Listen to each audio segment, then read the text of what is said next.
2020, umat manusia di seluruh penjuru bumi diserbu peradaban baru, yaitu peradaban masker. Ada lagi paras elok yang lepas bebas. Kecantikan dan ketampanan kini tersembunyi di balik masker. Bumi bermasker adalah sebuah metafora, dan masker tak sekedar gimmick, tapi sebuah realitas yang tak tertolak dan memaksa setiap orang di abad 21 tampil dengan gaya hidup yang baru, yaitu gaya hidup di bumi bermasker. Lukisan karya Michel Serres adalah sejarah wajah berlilitkan kain dari era Renaissance Eropa abad ke-16. Lukisan itu merekam kota Marseille, Prancis yang menjadi pusat wabah pes budo pada tahun 1720. Orang-orang mengenakan kain di sekitar mulut dan hidung. Itu dipercaya bahwa penyakit seperti wabah adalah racun atau gas yang berasal dari tanah. Itu bukan sebagai pelindung dari orang lain. Mereka percaya wabah berada di udara yang kotor.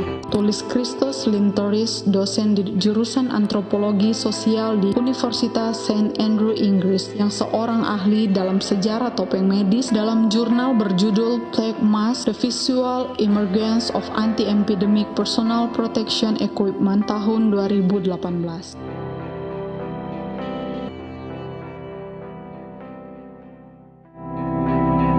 Paul Berger, seorang dokter bedah di Paris pada tahun 1897, mulai mengenakan prototipe masker bedah pertama, yaitu sapu tangan yang diikatkan pada wajah. Ini digunakan untuk mencegah agar droplet batuk atau bersin dokter tak jatuh selama operasi. Sementara di bagian utara Cina pada musim gugur 1910, pes budo melanda wilayah tersebut. Efeknya sangat mematikan. Tak ada satupun yang selamat. Tingkat mortalitasnya mencapai 100%. Pes budo langsung merenggut nyawa orang dalam waktu 24-48 jam setelah terinfeksi. Dalam 2 tahun wabah, sebanyak 80.000 orang meninggal. Dokter dari seluruh dunia pun berdatangan untuk meneliti. Kekaisaran Cina sendiri mengirim seorang dokter muda bernama Wu Linde, pria kelahiran Penang, Malaysia, dan lulusan University of Cambridge. Cerita, setelah melakukan autopsi, Wu menyimpulkan bahwa udara jadi medium wabah menyebar dan bukan kutu. Dr. Wu pun memodifikasi masker yang ia lihat semasa kuliah. Bahan utamanya adalah kain kasa dan kapas, serta ditambah lapis kain lagi demi menambah kemampuan menyaring udara. Penemuan Wu jadi sebuah terobosan, tetapi beberapa dokter masih ragu apakah masker ini manjur atau malah sebaliknya. Pada Januari dan Februari 1911, produksi masker Wu meningkat puluhan kali lipat. Semua orang memakainya, mulai dari petugas medis, tentara, hingga warga biasa. Saat wabah flu Spanyol tiba pada tahun 1918 melanda Amerika Serikat, masker Wu sangat populer di kalangan ilmuwan dan masyarakat. Perusahaan di seluruh dunia meningkatkan produksi masker untuk membantu mengurangi penyebaran flu. Masker N95 sendiri adalah pengembangan dari desain Wu. Selama 2 perang dunia, para ilmuwan mengembangkan topeng gas penyaring udara yang membungkus seluruh kepala. Lantaran syarat dengan filter fiberglass, masker tersebut mulai digunakan dalam industri pertambangan demi mencegah paru-paru menghitam.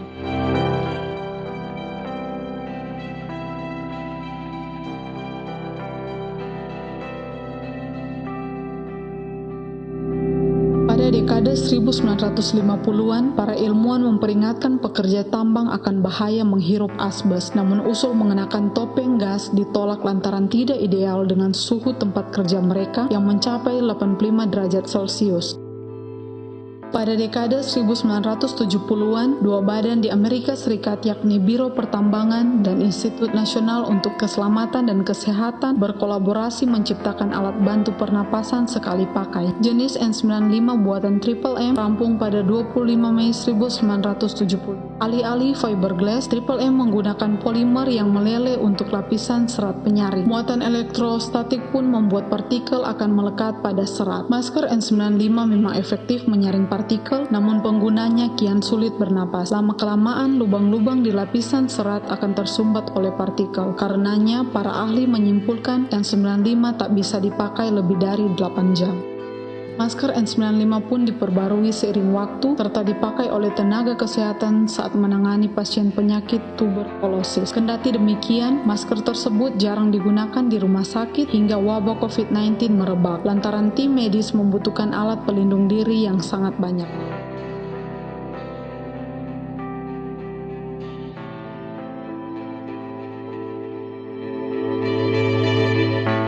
Saat SARS mewabah pada medio 2002 sampai 2004, banyak orang Tiongkok yang mengenakan masker. Benda penyaring tersebut kian populer di masyarakat seiring memburuknya kualitas udara di kota-kota besar. Jenis N95 masih jauh dari kata sempurna.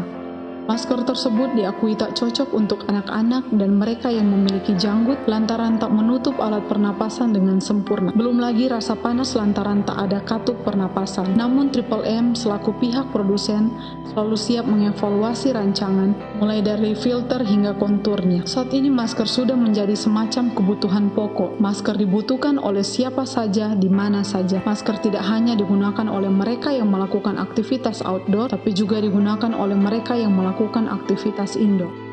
Dulu sebelum terjadi pandemi COVID-19, mungkin akan terlihat aneh jika dalam melakukan berbagai aktivitas orang-orang menggunakan masker. Tapi kini sebaliknya, justru akan terlihat aneh jika ada orang yang tidak menggunakan masker dalam melakukan aktivitas. Di kantor-kantor, di tempat belanja, di jalan-jalan, dan dimanapun melakukan aktivitas, sekarang semua orang menggunakan masker.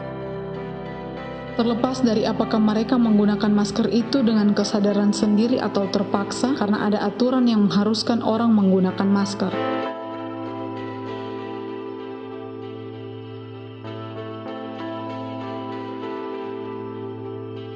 Pandemi COVID-19 memang telah mengubah banyak hal dari kehidupan normal manusia, mulai dari kebiasaan melakukan komunikasi, kebiasaan berinteraksi, kebiasaan dalam memelihara kesehatan, termasuk dalam kebiasaan menggunakan masker. Pandemi COVID-19 telah mengubah kehidupan normal menjadi tidak normal dan mengubah kehidupan yang tidak normal menjadi kehidupan normal. Hal ini akan terus berlangsung selama pandemi COVID-19 belum berakhir. Sedangkan dalam hal ini tidak ada satu orang pun yang bisa memastikan kapan pandemi COVID-19 akan berakhir. Bahkan baru-baru ini, WHO menyebut bahwa COVID-19 ini kemungkinan tidak benar-benar hilang dari muka bumi. Di kehidupan normal yang baru, bahwa memakai masker adalah norma kehidupan yang harus kita lakukan saat ini.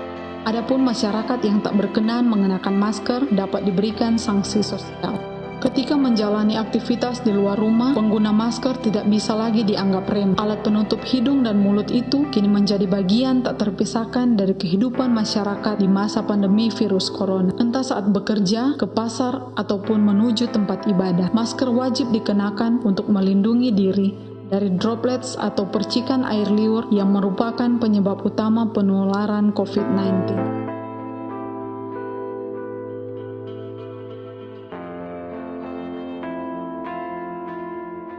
Menyambut datangnya era peradaban masker ini, perancang busana dunia pun tak mau kalah. Mereka menciptakan masker penuh gaya. Perancang busana asal Cina, Zhou Li, memiliki merek fashion Teijin yang dipamerkan dalam ajang China Fashion Week. Ia telah membuat masker berbahan dasar sutra bersulam yang dilengkapi dengan filter udara N95 berkualitas tinggi. Produk ini dianggap dapat memberikan alternatif perlindungan diri bagi mereka yang melek mode. Ketika situasi menjadi sangat serius, kami melihat banyak orang perlu mengganti maskernya setiap 4 jam, kata Zhou, menjelaskan bagaimana dia menemukan ide untuk membuat masker yang dapat digunakan kembali dan terbuat dari sutra Cina berwarna-warni. Zhou percaya masker akan menjadi kebutuhan di masa mendatang. Dia telah menyesuaikan masker miliknya untuk digunakan saat musim panas, membuatnya dengan sutra yang lebih tipis yang memungkinkan untuk bernapas lebih baik dalam cuaca yang lebih hangat. Saya harap orang-orang bisa memakai masker saya untuk melindungi mereka, membuat mereka terlihat cantik, membawa keberuntungan, dan menjaga mereka tetap aman, kata Zhou.